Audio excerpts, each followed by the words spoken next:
1990 গণ অভ্যুত্থান যিনি আমাদেরকে আন্দোলনের শিক্ষা দিয়েছিলেন, আমার সেই শিক্ষাগুরু শ্রদ্ধাভাজন নেতা জননেতা জনাব মাহবুব আলী খান।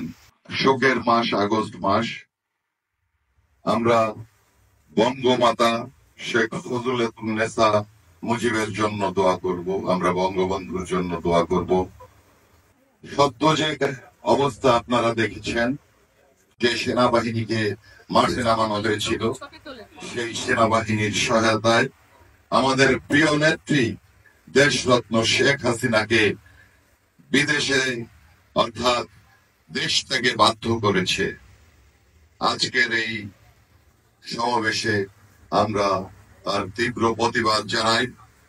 আপনাদের আরো একটা সুখবর দেই, মাননীয় নেত্রী আমাদের শপথ গ্রহণ অনুষ্ঠান দেখেছে।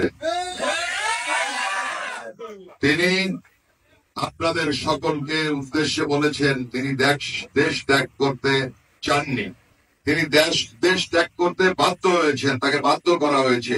তারপরে জোর করে যদি তিনি ক্ষমতা বাংলাদেশে থাকতেন, ওই এসএসএফ তার কথা শুনতো এবং এসএসএফ এর গুলিতে হাজার হাজার প্রাণহানি হতো। নেত্রী বলেছেন অবিলম্বে তিনি বাংলাদেশে আসবেন।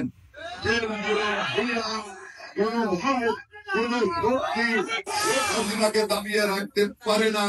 শেখ হাসিনা বাংলার মাটিতে অচিরেই ফিরবে, তিনি আমাদের মাঝে থাকবেন, আমাদের নেতৃত্ব দেবেন এবং আগামীতে যে নির্বাচন হবে সেই নির্বাচনে আমরা আমাদের নেত্রী শেখ হাসিনাকে প্রধানমন্ত্রী করে তারপরেই আমরা সকলে বাড়ি ফিরব।